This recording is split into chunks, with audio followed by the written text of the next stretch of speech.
My pleasure to introduce our final panel discussion on gear and apparel, challenges and opportunities, moderated by Cassie Mullenger.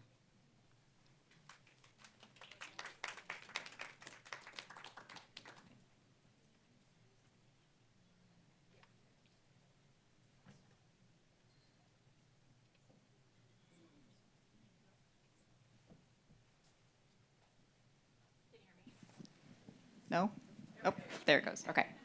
Yep. So I'm Cassie Mullenger. I'm excited to be here, and I'm honored to introduce you to our gear and apparel panelists. Sorry, I'm balancing a few things. Yep. So we have a few visual aid slides just that we'll go over, and then I'll have those up while we're talking, and then we should have time for additional questions at the end. So let's get started. So Jennifer Whitestone is currently the Chief Engineer at Solutions Through Innovative Technologies and is the President and Founder of Total Contact Incorporated. She's a leading expert in anthropometry and human systems engineering. She has over 3 decades of experience driving systematic change in the design of flight gear, ejection seats, helmets, body armor, and load-bearing equipment, addressing long-standing gender disparities in military equipment. Before she retired from civil service, she served as the anthropometry and human systems engineering expert at the Air Force Life Cycle Management Center, shaping accommodation standards, ensuring that equipment meets the distinct physiological and biomechanical needs of women.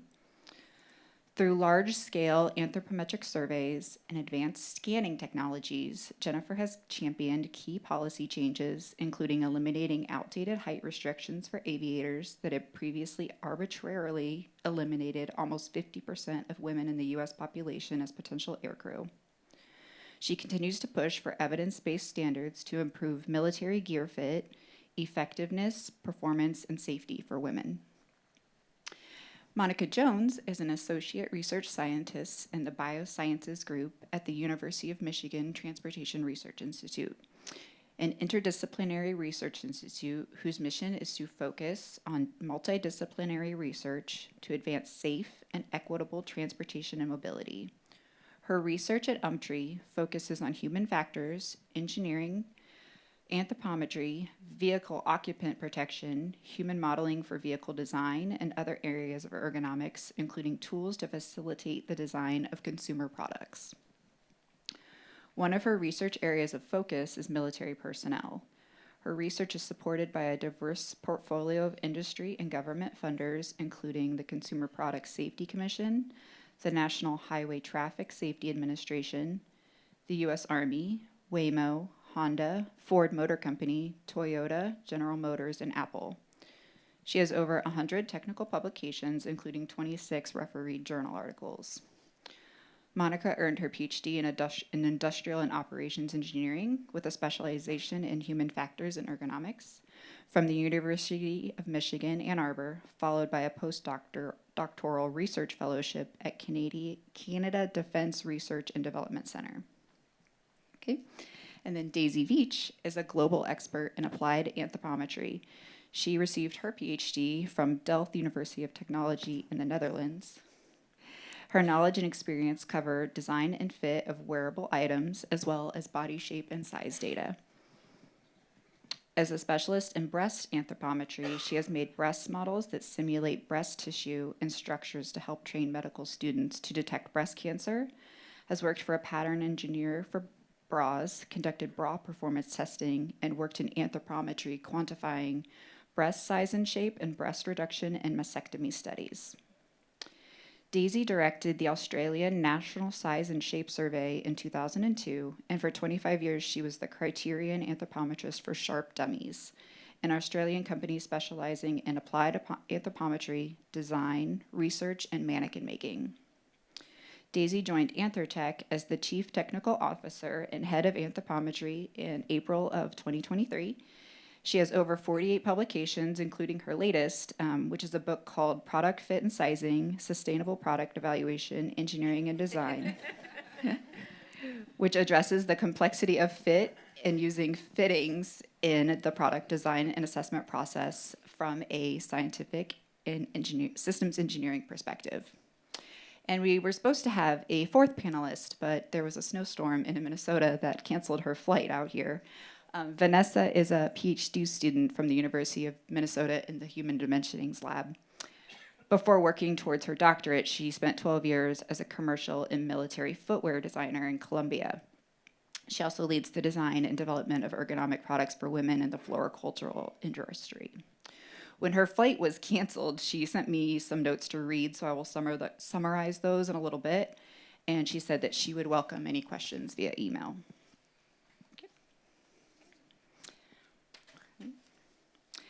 So my first question, I will change the slide here and then direct that to Daisy. Could you give us a very brief introduction as to anthropometry and talk to why taking multiple body measurements is important specifically for women?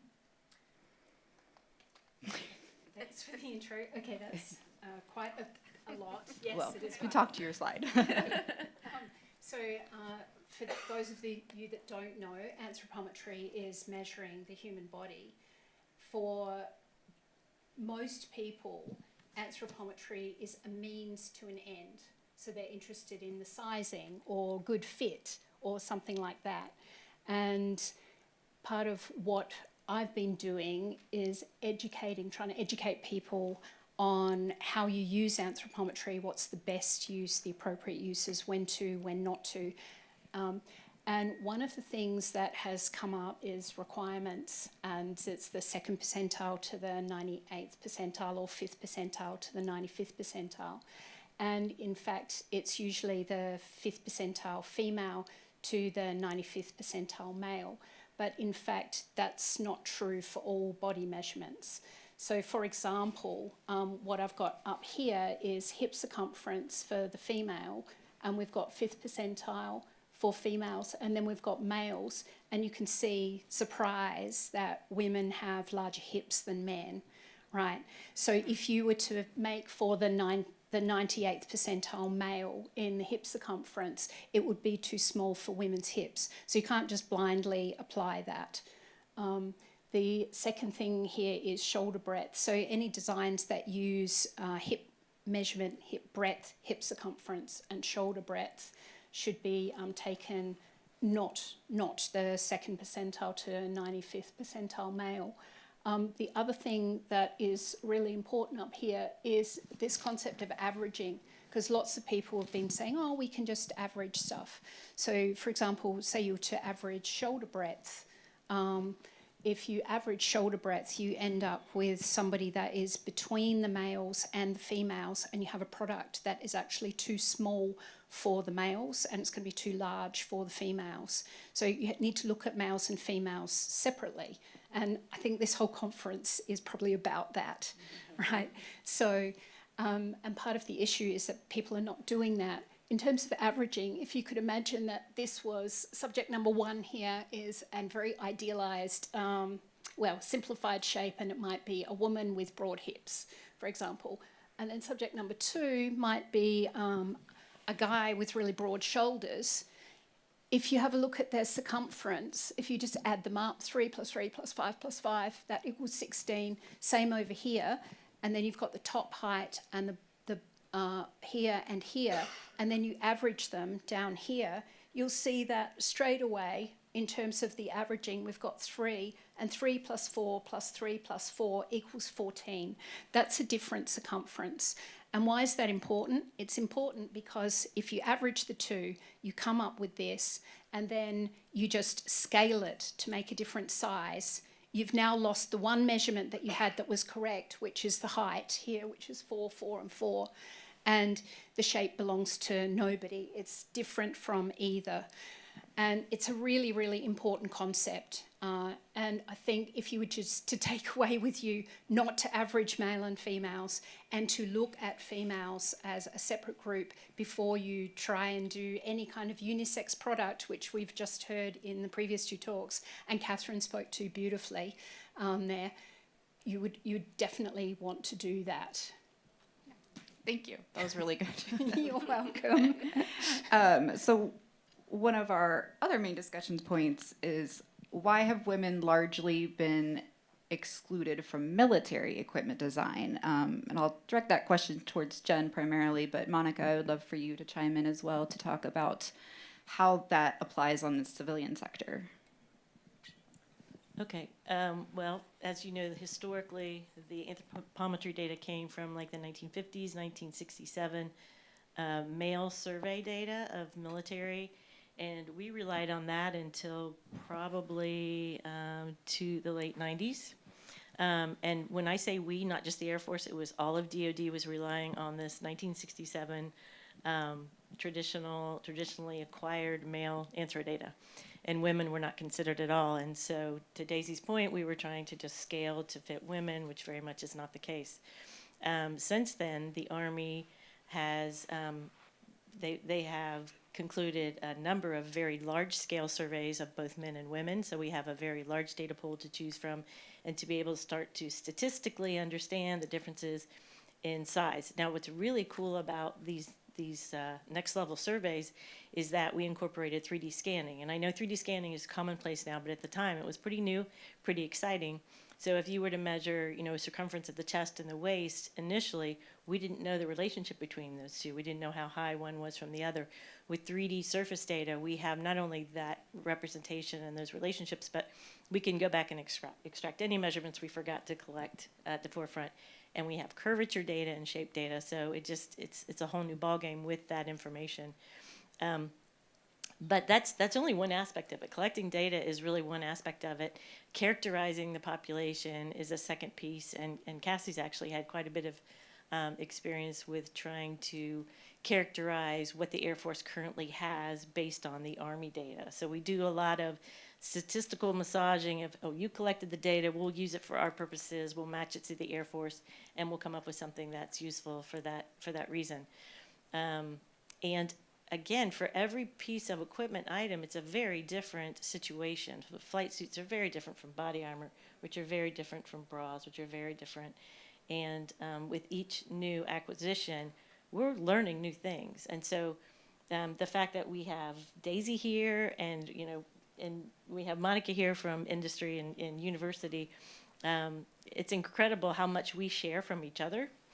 All of the services are sharing resources and techniques and people and personnel and funding. And the reason we do that is we don't, just because we've been in anthropometry for decades now, doesn't mean that we necessarily know how to go about doing fit testing on every single item. So we're learning. And so I would say that as we're gaining more data, it's great, but we also need to understand, have a better understanding of how to test for performance metrics and how to relate those performance metrics back to the body size. 100%. Same goes in the civilian population for certain. So over the last many years, there was the Caesar data set, which was 2012. Yeah. Am I right? No, that was collected in 1999 and Oh, published in but published. 2002. Okay. 2002. Eric. It was 12. Okay. One of the references Sorry were about that. salient in my mind there. 2002. Yeah, there we go.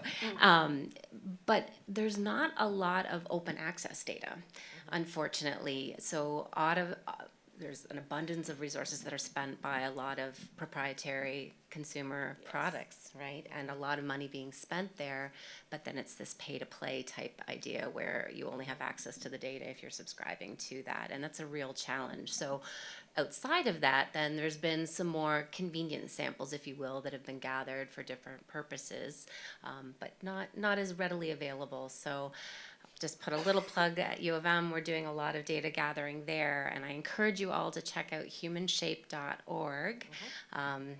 And this is where we're putting our models up online. So to John's point, we're doing a lot of 3D shape gathering, and importantly, not in those stoic, though they're important, standardized measures are important, I'm not saying that, but in more what we would call functionally relevant postures. So a lot of this was birthed for us, transportation, trade transportation research, so out of NHTSA, doing more automotive postures, so safety of how someone is driving or passenging, if you will, in the car. And so looking at functionally relevant recline postures, gathering them.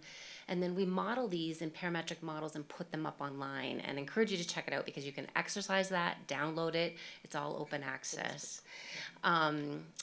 Then, if I may, one other really cool, so this is maybe for the next gen coming up, but we currently have a project that we're working on that's funded by Meta, ironically enough, where we are gathering data for children ages 3 through 17. And so we've just signed to gather now 4,000 children. So we're doing this large-scale anthro survey where we're capturing the 3D data there as well. That will be youthshape.us, and we did a soft launch 2 weeks ago. We're putting all these data up as well. So NHANES, that's the other thing I'll put in your mind. NHANES is kind of the US population that's gathering those core stature, weight, and looking at demographic changes, and that happens in a sort of consistent fashion over a certain number of years. So that's ongoing, but you're missing that leverage point of the 3D data, and then that's where we do the virtual synthesis of using existing population data and trying to extrapolate from that and project onto the data that we do have for 3D and creating virtual populations for design. Thank you for summarizing some areas of some of this open access data so people that may not know about that previously could come and find it. Did you have something to add, Dee? Yeah. I just really want to add that I don't think anybody in industry ever sat down to say we want to exclude women. That never happened. Right, So that's fair. it's more like it's an oversight, which is what Jen was saying, and that historically there was just the men's data, and I think that's combined with an underlying assumption that is incorrect, which is that women are just small men. So it comes back to that first thing. So the underlying assumption was that if you just scaled the product down, you would be able to fit people. And in fact, if there was any fit testing done of women, they would know that that's not true. So that's part of what we're trying to put forward here, is how important it is to do that fit testing on women, and then you'll be able to see for yourselves that. And I think that improved fit for women is going to come out of that kind of testing. I do too. Yeah. I kind of want to mention too, because there's so many parallels across industry, but I know we're focused on the military here, but I've worked with the firefighter industry, the National Firefighter Association, and we acquired a population data across the nation, and it was the exact same story. The women, the firefighters, it's an afterthought. The pants don't fit them. The crotches are hanging down to their knees. The harnesses, they can't get them up over their hips. The jackets are too big. The helmets kind of interfere with the back of the jacket, so they can't.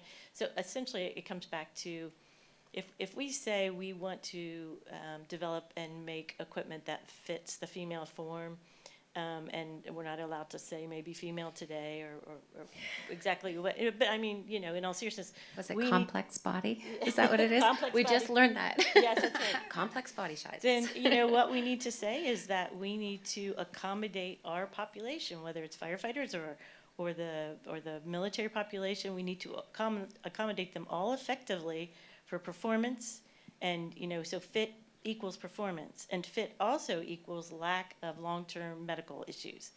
So if we can just bring those pieces together and put it together in a message that is it is inclusive, okay, but yet we can. I truly believe that we have the data, we are data driven, and that we could send the message that what we're trying to do is accommodate the entire military population. Yeah, I think you could sum that up by saying women are part of the team. Yes, we are. We're leading the team. That's right.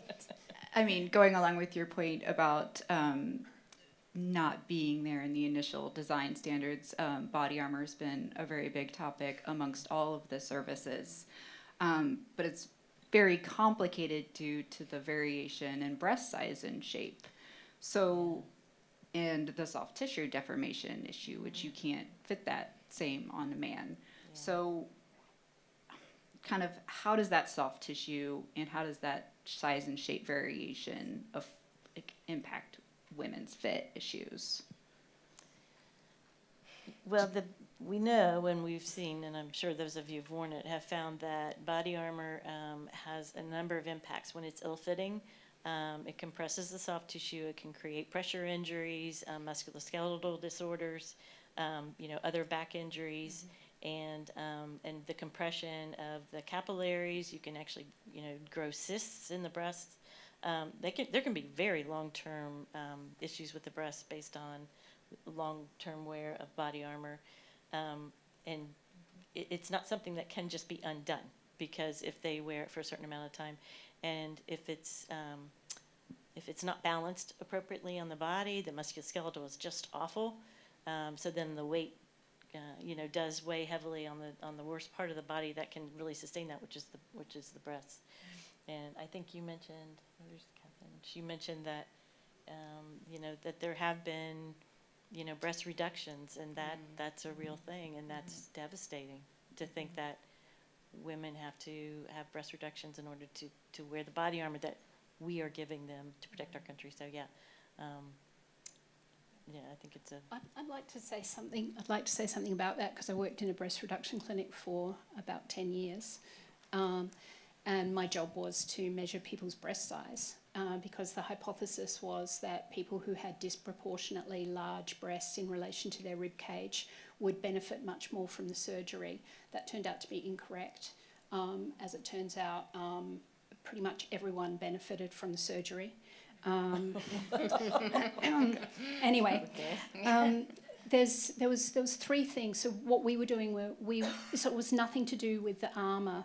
What we were doing was we were looking at the sort of the sources of problems, and it really fell into three categories. One was the skin chafing and abrasions and yeast infections and things like that under the breast. And that's exacerbated during any kind of exercise. And of course, if you're doing an active job, straight away you've got an issue there, because you're running around in that armour doing stuff and you're sweating in there. The second was soft tissue injuries, and that's what the armour is designed to protect. So to stop you from hitting, and that's seen in sport with women now are in cricket and being hit with a cricket ball and needing to be protected on the chest. And the third was the musculoskeletal issues. So what we were looking at was sort of days off work, money spent on pain medication, that kind of stuff. And there was a reduction for women. Essentially, the women, so the chafing and whatever, that's associated with the size of the skin fold that's underneath the breast, and that was also associated with fatness, but it's also associated with age. So the older you are, the thinner your skin is, and the more susceptible it is to damage. So it's actually really quite complex.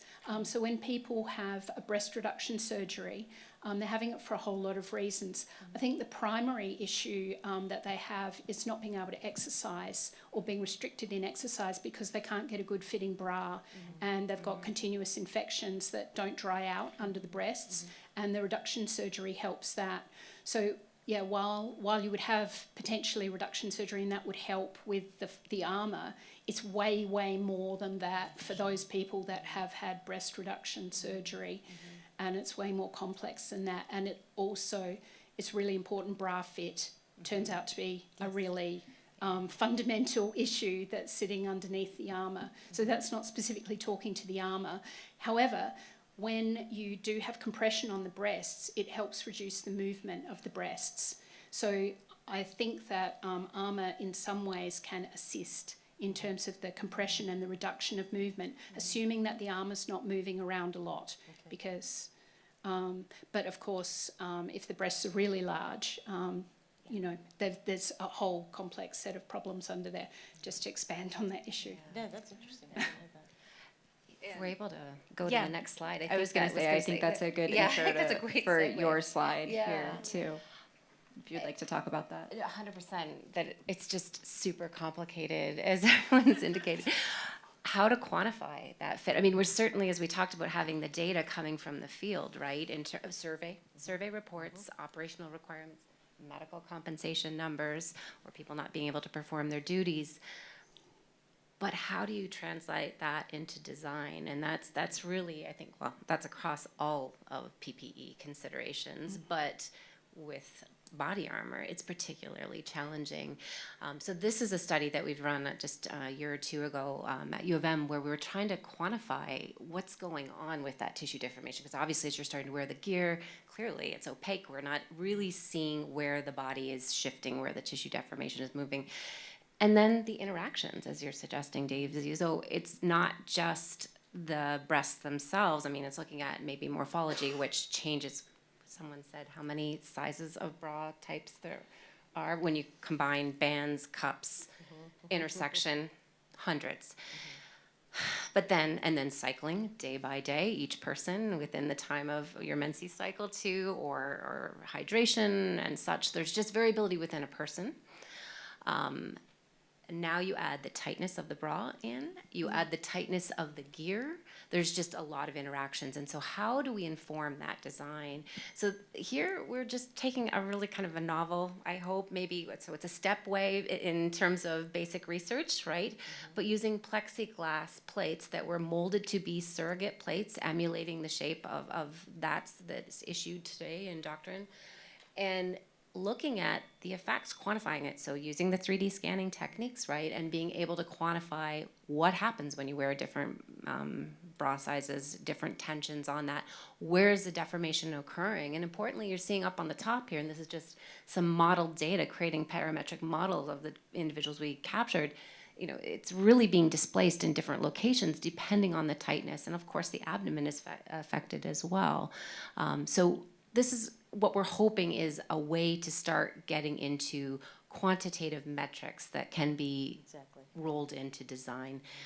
We're by no means there yet, but this is also at the bottom, the simulations you're seeing are finite element simulations. So we can gather a convenient sample that are intentionally oversampled by people, importantly how breast shape varies for women and maybe complex body sizes, so both of males and females really.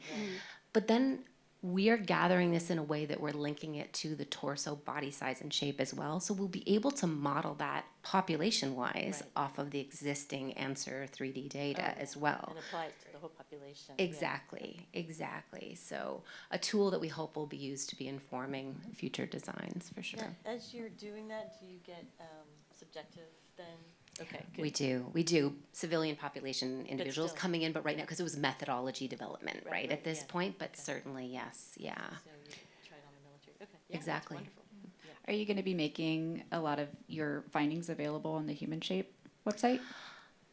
There isn't a plan for this one as of yet, but we Okay. certainly can put a plug in. There is a technical report that you can check this one out, so a more Okay. hard copy, old school version Yeah, of that. just- But for now, Yeah, for anybody to try Yeah. to design for a the, little bit the, better. the 3D shape, so there's female adult models there, but not of this in particular. Yeah, I was just wondering about tissue compression or something like that in these situations. Exactly, and so we're able to quantify that with the FE models, but a lot of validity. Yes, We need a lot more work there. But at least it's scalable. It's a parametric model now versus That's right. previous efforts were more N of one. So modeling one and understanding, quantifying that. This, we can actually scale this across the population and you can exercise change it. the tissue properties, right? Exactly. Yeah, perfect. Exactly. Yeah. Yeah. Yeah, that's really important. Yeah. So, well done on that stuff. Team. Yeah, team. I'd like to just give an overview to the audience of how this would fit in to how useful it is. So we say that there's the three pillars, which is the demographics, the anthropometry, and then the fit data.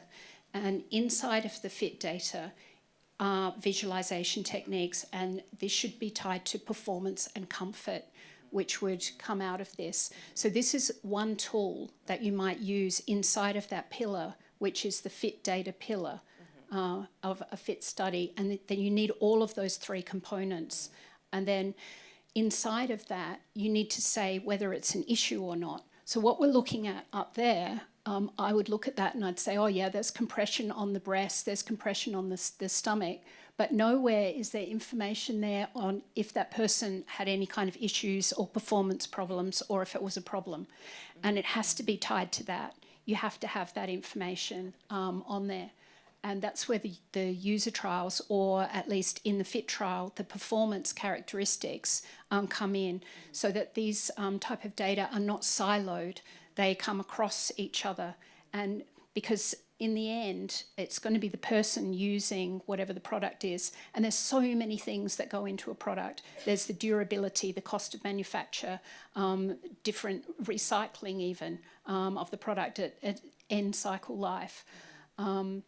So the supply of all of the ingredients that go into it, supply chain, and so all of this kind of stuff goes into it. And then all these complex decisions come out, and then you get the sizing out, and then the sizing has to be applied. And when you've got something that is really comfortable and it fits the population, then you've got the success. And so part of the testing and the evidence is a way of presenting that information. How is that presented? And it's got to be presented two ways. One is to the customer, and the other is the communication internally inside of the company. And that's a company commercial in confidence thing that's associated with their brand identity and all the other things that they're doing. And that is never going to get published, that information. So you can't find this information anywhere. It belongs in commercial in confidence inside of the company. Yet it's really important that it gets collected.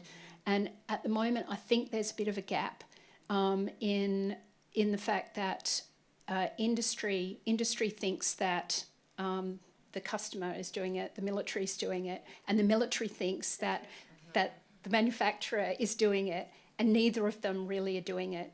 So there has to be like some kind of requirement for that to happen. I think this is a theme that we've talked about a lot. I'd like to jump in. Yeah, go. So just having left the government last year and now contractor, I've been on both sides of the equation throughout the years. And the requirements are borrowed from previous acquisition programs. They are, we go through literatures. We try to come up with requirements that we think make sense. Now I'm talking as the military, Air Force specifically, but we try to come up with requirements that make sense for what is acceptable, comfort, in the performance and so forth. Doesn't mean that we really had a good handle on that. And so when we talk about those pillars, where's the threshold for comfort? Where's the threshold for performance? Are we specifying it correctly? And then, now that I'm on the contractor side, are we validating and verifying it appropriately and providing, that data? And it's really essential that the users are the end users. And it's great to develop models with civilians and that sort of thing, but the end users are the ones who give us the real insight. And so it's a party. I mean, it really is. It takes all of us. It takes a village to do something like this. And we are, we're all learning, I think, together how to specify, how to verify, how to validate, and how to, go through the whole acquisition program. But, I don't know. I just think it's important that the scientists on the government side, that you understand that we don't always have the answers. We're striving. So, for instance, the Air Force currently has the Air Force instruction that we are to accommodate the central 95% of the United States recruitment population. We, and when I say we, all of us, Air Force, Army, Navy, military, are trying to figure out what that central 95% of the U.S. recruitment population looks like and how do we accommodate them. And it's such a broad Air Force instruction that it means everything: helmets, masks, flight suits, pregnant flight suits, boots, all PPE, all body armor and that sort of thing. So we're still trying to figure out what they look like, much less be able to identify the subjects that will be tested and test them and come up with a conclusive, yes, we've accommodated the central 95% of the population. Yeah, that's a really good point, because wearable protective equipment goes beyond just body armor. How are you expected to be an expert in writing requirements for all of these different items? Right, yeah. But when we're talking about even just protective equipment, that goes beyond the wearable side too, to even include, we were talking about aircraft and ejection seats. I'm sure you see this in the transportation industry as well. Yeah. Like, how are we failing women in these design considerations? Considerably. Sorry, but Helmet mounted systems are a real issue right now for the female head. Our necks are, the cervical elements are smaller, our muscles are not as strong. So if I were to take a helmet mounted MVG system and Chris were to wear it and I would put it on Cassie, chances are that her neck muscles are going to work a whole lot harder to hold that upright, especially when the CG starts moving around. So she's going to have more stress and strain on her neck. Her head is lighter, so the helmet's going to have more of an influence on the overall weight in CG, and that's just the helmet. The ejection seat is a whole nother problem in that the female is so light, and the ejection seat is, 150 pounds. Well, the men weigh much more than the ejection seat. So, and I am generalizing here with weight and size, but so if you put an ejection seat and a man together, they're going to perform biodynamically very differently than a small female, 103-pound female, in that same ejection seat. So we're not doing well in that regard. We're not. And I just want to, on the ejection seats, on our slide where we had the triangles, women, their weight is much lower down, so their centre of gravity is different. that's right. Anyway, that's just adding Yeah. fuel on the fire over there. Yeah, it's fuel. Yeah. No, I mean, that's why we're here to talk about these size and shape differences between women and how we can't average people together. So, no, I appreciate everybody. Similar in other accommodations, as you mentioned, transportation. So any vehicle seats, military vehicles as well. It's looking at how, especially with military, how the kit affects too, where they're sitting in, whether it's a cockpit or it's a squad seat or something, and really accommodating for that whole range of individuals. And we're getting some models. We've done some work with U.S. Army to do and include an oversample, if you will, female operators, so that we're getting proper evidence of that. But we have a lot more work to do to properly accommodate, for sure.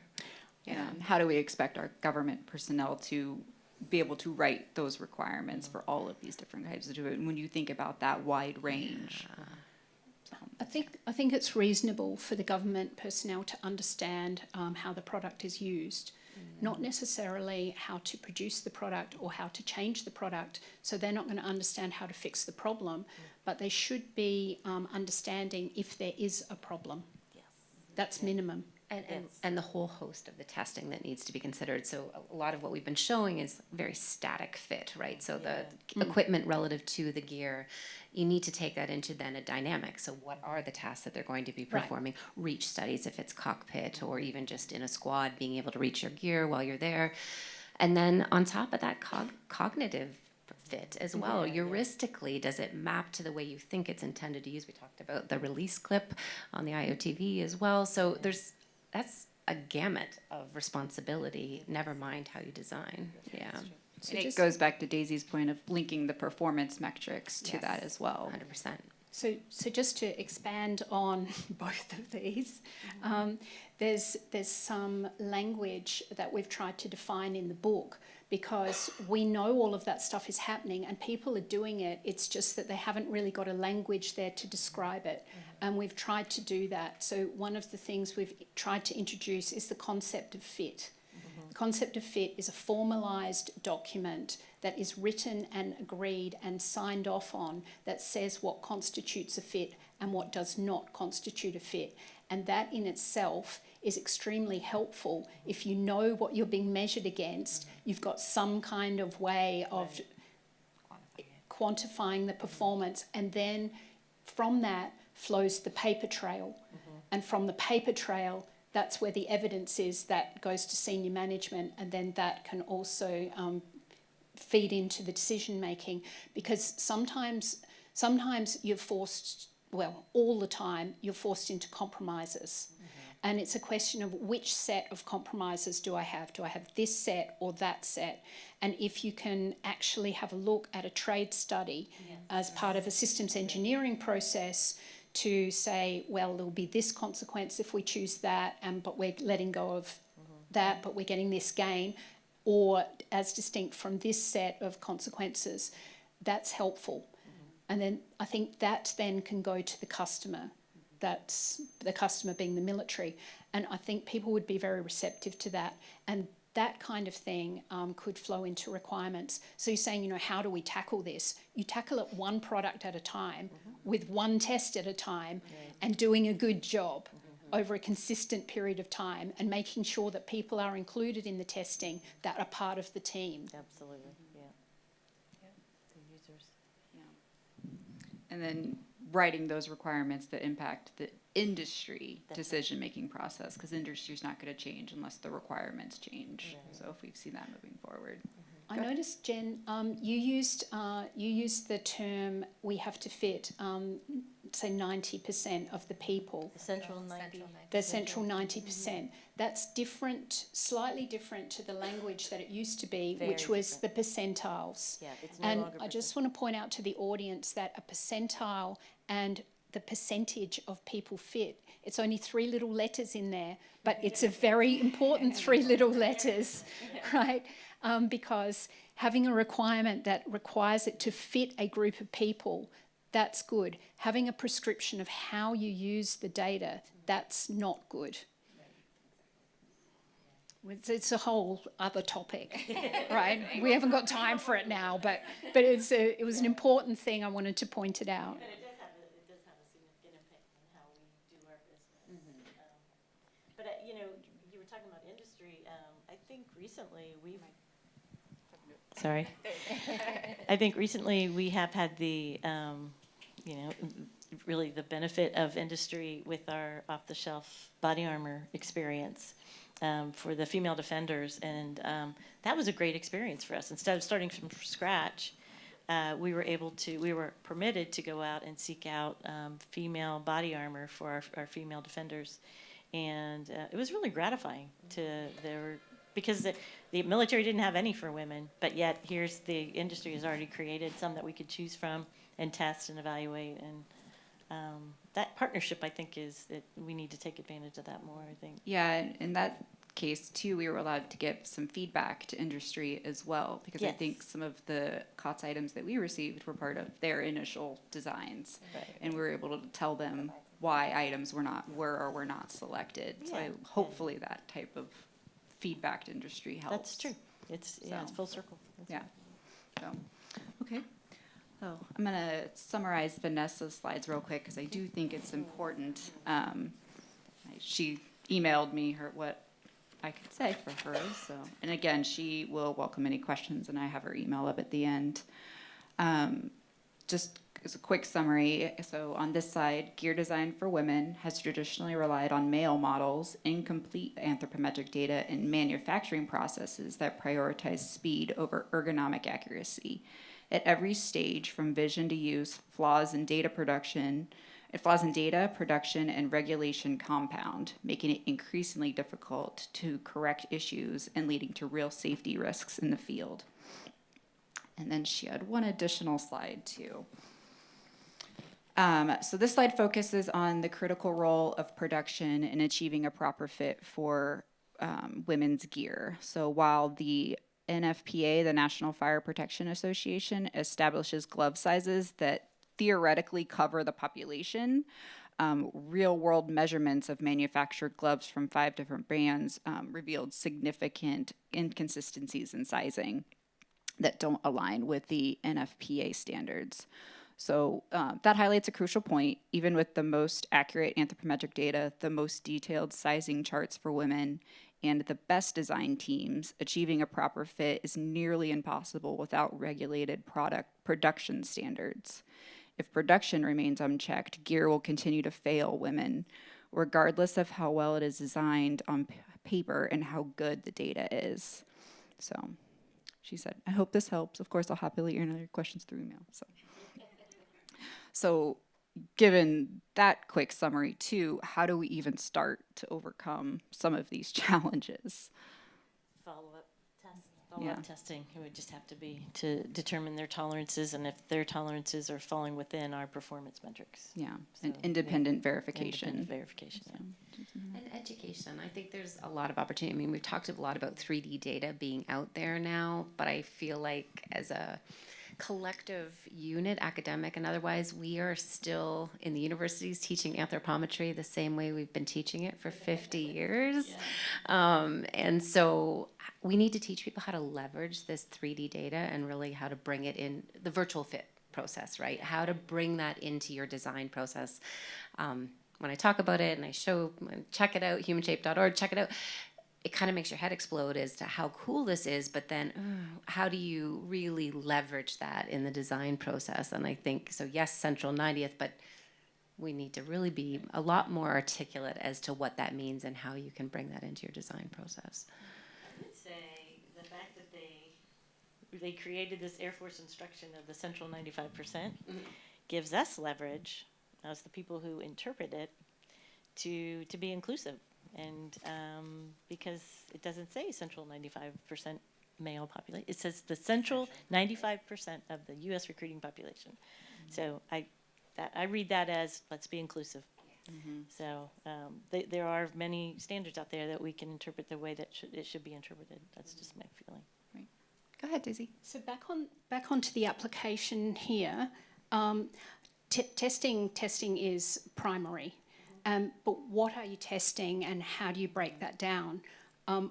I tend to think of it in 3 different ways. There's individualized fit, so it's how well does the product fit a single person, and then it's the range of fit in one size. That's when does it change and it becomes not a fit for that person and they have to go to a different size, and there can sometimes be overlapping sizes, which we're seeing here, or there can be missing sizes, which we're seeing there, which is the gap on the chart, I think. So there's the range of fit, and then it's how well does it fit the population. That's the third component there. Like, does it fit the intended population? And that's what you're saying between the military or the civilian. And you can break those things out and look at them each separately when you're doing your testing, and each of them is important in its component. And ideally, like this beautiful chart that we've got up here of hand breadths from the NFPA, I mean, if all of our sizing looked like that, we wouldn't even have a discussion. Like, we would just be going, yep, done, dusted, solved, everyone fits our stuff, it's all great. And then what you're looking at here is reality. Brand C, brand E, which, but what we're missing there on this chart is we're missing the actual population, because what this should have, if you really want to know what's going on, is little dots there, which are the real people with their measurements, so you can see who you fit and who you're not fitting in each size. And then you can see whether you're actually fitting, because it might be that all of your dots are up here, and then the size is down here and doesn't fit anyone. Right. Right. So you're using the actual anthropometric data and bringing Correct. that back into the product design. And Correct. that can be a very challenging aspect of it. It's challenging, but it's really important to do. And that's the difference between using raw data or using summarized data. So if you use summarized data, all you've got is that one data point, which is a case. And people see that whenever you go online shopping and you look at it and it says bust, waist, hip, you're this. That's a case. Or even if you see your models, Monica, that's an individual, that's a case. And that's good to have that, but you really want to know what the range is. Right. And you need the capacity to separate out shock horror, men and women, right, so that you can plot it separately, right, to see whether you've got the capacity to use a unisex product or make a unisex product, or see whether the product that you have needs to be sized differently for males or females. That's part of the discussion that we're having around here, because some products can work in a unisex environment. I hazard to guess a chair, for example, that kind of thing. But in terms of if it's size product and it's something to do with hips or hips and shoulder combination, then potentially it's much more of a problem. But then you want to know where the critical fails are. Like, yeah, it doesn't really look great, but is it working? And that's the performance stuff. So all of this has to be tied together. And you can do it, people. Just break stuff down, keep working on it. Yeah. Yeah, and I think moving forward, we're really going to have to approach it from this very data-driven side where we're linking the collected data with the performance metrics and showing that improved fit for both men and women, which is, that's just gonna be how we'll have to proceed going with it. But. And I think if people bite the bullet on that, part of the reason I think that a lot of fit testing is not done by industry is that industry hasn't been given the opportunity to understand how they're going to be tested.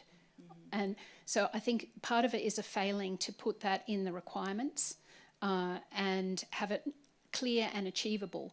I can understand that you wouldn't want to put anything in the requirement that is impossible, which means that you have to have tested your own requirement before you give it to somebody else, and hence the partnerships, because industry knows a lot about their product. They're the expert on the product. So somehow, they have to be at the table for things, because otherwise you can't really solve the problems by giving requirements that can then be achievable by everybody. We found it's pretty symbiotic. Like if we're testing a helmet system, Go ahead. the vendors come in and show us, here's how we fit the helmet, and then we do the evaluations. Or, so our lab is kind of open to industry to come in, and we work together on the verification. I'm getting told that that's our time. We have we have 10 minutes for questions, so I know. So Chris is going to help me, but I actually have a question from an online participant okay. who does body armor engineering. So she asked, how can equipment designers consider how women's bodies change in size and shape throughout the menstrual cycle with little to no access to data? This links to the function of the equipment, the adjustability, and should be designed in. Yeah, that's challenging. So, I mean, you're right. That data doesn't exist, unfortunately, at all. But I'll even caution to say just the variability between those who serve the individuals is probably even larger than the individual variability within a person. That being said, it needs to accommodate for that person, for that size. It needs to accommodate that person regardless of where they are in the cycle. So more data is necessary. Yeah, sounds like Being able to include adjustments for pieces of it. But how much? Yeah, to accommodate for that, for sure. So it's a great question. I'm going to have a stab at that. So I think that, again, without a clear concept of fit, of what is a fail and what is a pass, you can't know if whatever you're doing is actually critical or not. Like, is this adjustment enough? And there, back to your point, Monica, there's this individual difference. Something that we didn't discuss at all is breast pain. And that happens in certain individuals maybe just before they come into their menstrual cycle. They might have a couple of days where their breasts are tender, breasts go up and down in size, that kind of thing. And that's not related to age or breast size or anything like that. It's just that particular person, right? So there's going to be some problems that really are going to be very difficult to solve. But what you could do is you can get the best you can with the information that you have and try and get it so that it works for the majority of people.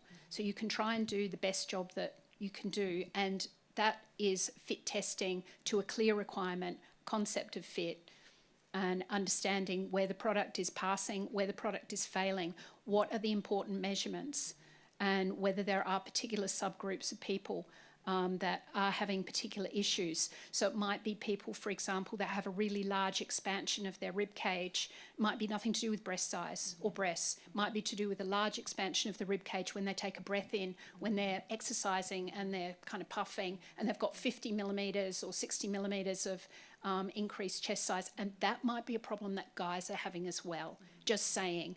And we have to look at that. I have a question for the questioner. She's on live stream, so hopefully she'll answer. So it sort of suggests that she thinks she's acknowledged or seen or identified that this is a problem. Is it a problem? I mean, is it like you wear body armor and your body changes significantly enough that it doesn't fit during? That's a great question. Go ahead, Catherine. Yes. So properly fit body armor, you're supposed to get refit if you gain or lose 10% of your body mass. Okay. Okay, so depending on women and how they are, and the bloat and the water retention. The breast size can go up or down a cup. So it really depends on the woman, obviously. But yeah, there are some women who, by NIJ standards, should be refit multiple times throughout the month. NIJ standards. So it is, it's an interesting problem to have, but that goes along the same with clothing as well. The measurements that we have, like, no one in here, woman-wise, looks exactly like another woman. They don't carry their weight the same. Their measurements are not the same. And so one of the struggles that we have, especially when we are fighting this fight to get the services to purchase female fit, is they are very bogged down by logistics and supply and trying to deal with, like, I would absolutely love those measurements for the gloves, one, to make sense, but two, that when we grade up and down, that it will fit the multiple different body types that women have. And so as we are trying, like, I have 72 different sizes for my pants. There's no way a military service is going to purchase 72 different sizes. It just doesn't work. So we have to use your data and create, using intelligent design, a way that we can make adjustments for that. We're not going to be in leggings in the field, right? We're not going to, I mean, we increase probably, 5 inches-ish when we're on our periods, depending. So that has to be functional and accounted for in these designs. And unless we have your data, unless we know what happens during menstrual cycle, I'm not going to be able to walk into a sales room with a general saying, you need to ensure that all these women are fit. Here are my options. Buy 72 different sizes. It's just practically not going to work. Not just 72 sizes, but maybe for one woman, you might need 3 sizes or something. So- Yeah, that's, Correct. yeah. So that comes back to, interesting, we were talking out at the trade booth yesterday. That comes back to what I was saying about the individualized fit, the range of fit, and then how that fits on the population.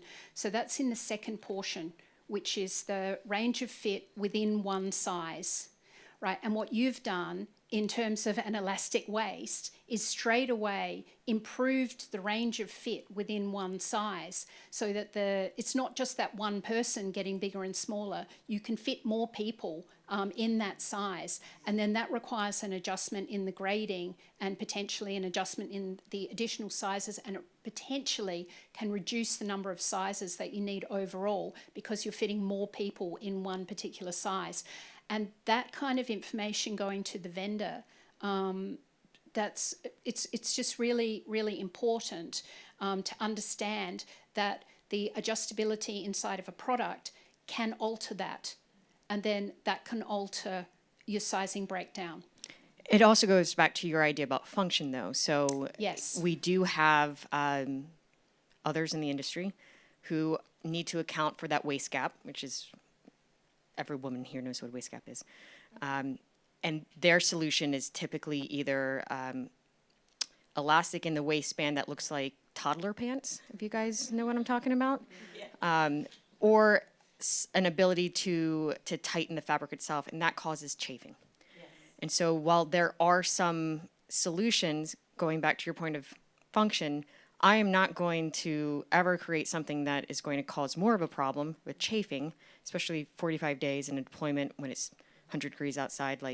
So we need to, yes, come up with the ability to solve these complex problems, but do so in a way that doesn't harm our end user and is actually very functional for them. And that's so important because it essentially, understanding what the compromises are, and sometimes when you fix something, you break something else. And that's why it's not just about women's fit. It's about fit for everybody. And everybody needs to be on the charts, actually. So we need to see if there are products that are going to be worn by both. If you do make changes, that you're not compromising the fit for that core group.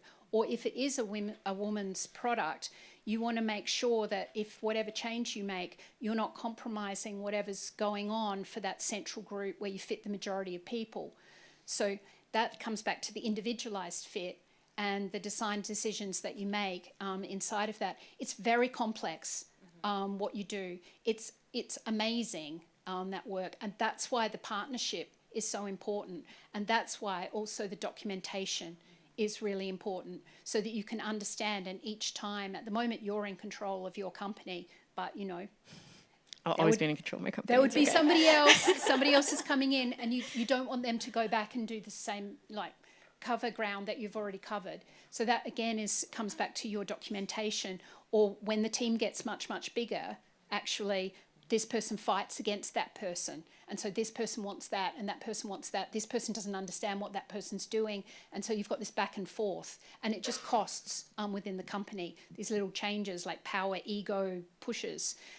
That's where the concept of fit comes in, because if everybody's agreed what the concept of fit is, what's going to be the pass and the fail, you'll be able to determine whether your next product coming in is going to pass or fail, and whether indeed any kind of changes that you're making compromise the core fit for that individual group. So you have to change materials, you have to change supply for something, that's going to affect your fit. How does that affect your fit? Do you still fit the same people? So you need that capacity to test and be able to, confidently put your product out with the changes and sort of the environment that you walk around in, which is a little bit like quicksand sometimes, and being able to adapt to that. And the documentation of that is really important going forward. It's also logistically has to be realistic. That's Yes. the Yeah. piece. It really has to be, and validated by the government as well. So. Yeah. Do we have time for one more question? Anybody else want?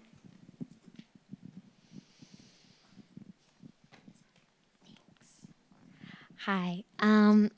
And first off, I'm relatively new on the journey of kind of learning about anthropometric data and trying to, absorb and understand as best I can to apply it from an industry perspective. And just so much of, what you've said, I'm on the receiving end of being like, the challenges of having that internal data and then what externally we can share from like a proprietary perspective.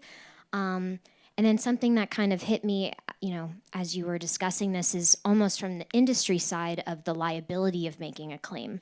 And, sometimes the verbiage that we use has to be this, we meet or exceed this standard. We can't give you how the sausage is made to, put it in, kind of easy terminology. But I think what I'm craving as, a young person in this industry just trying to get in there and make some sort of impact is really how to best articulate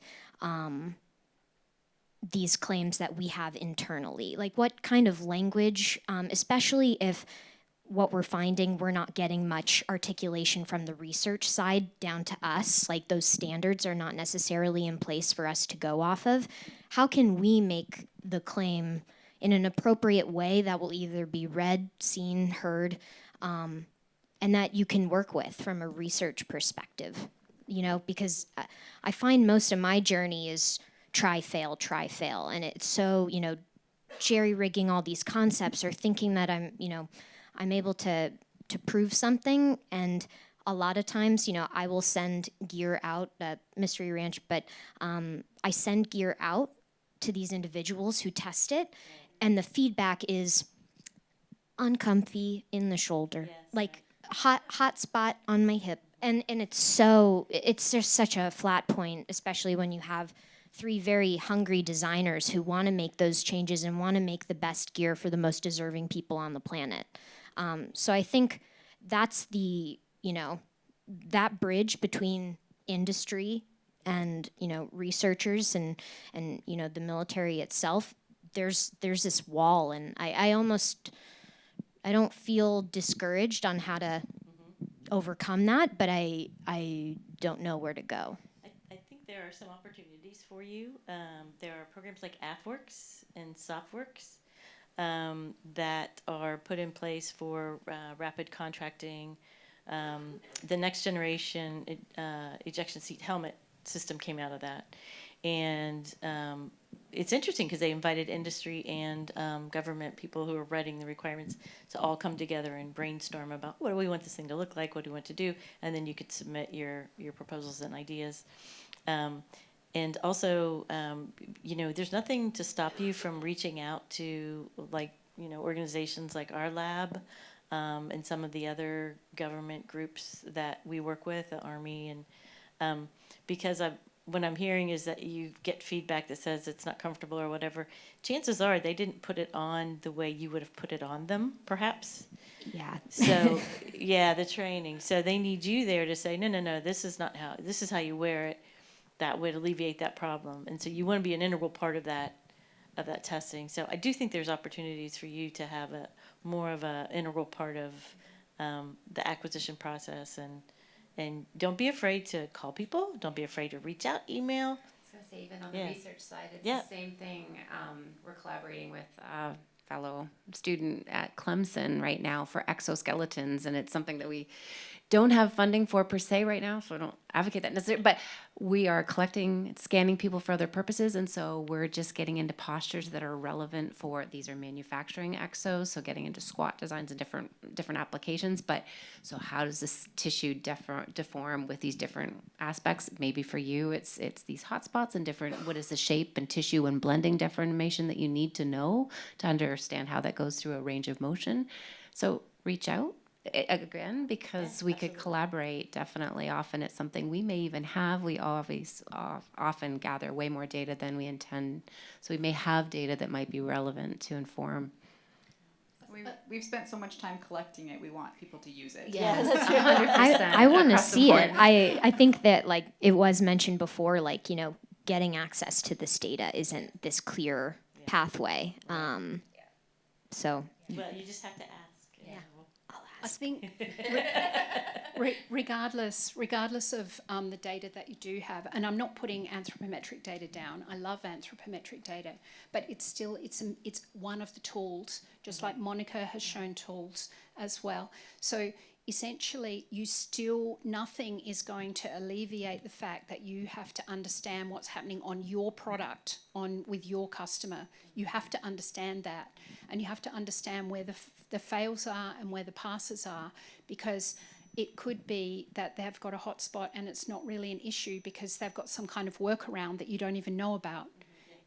So, and that happens, and it's not ideal, but it's enough to get the product. So you have to understand whether it's like a real problem or it's just a problem that somebody said they have a hotspot and it's sort of temporary, or I don't know what. But without the fit testing and the fit data and the performance data that's related to your product, you cannot know. Yeah. So it has to be really regulated too. That kind of fit testing. Who you're testing Yeah. too is really important. Like really oversample those who may be disaccommodated, which needs a little bit of knowledge to know where the issues are first. But yeah, consideration of who's using it. Are they the experts? Are they? And the training, as you mentioned too, if it's, yeah.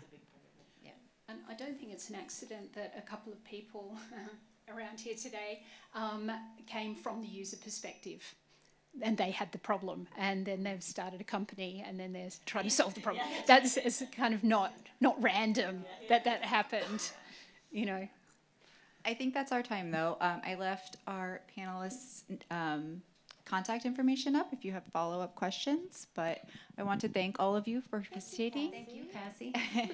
And a round of applause for our panelists. Thank you.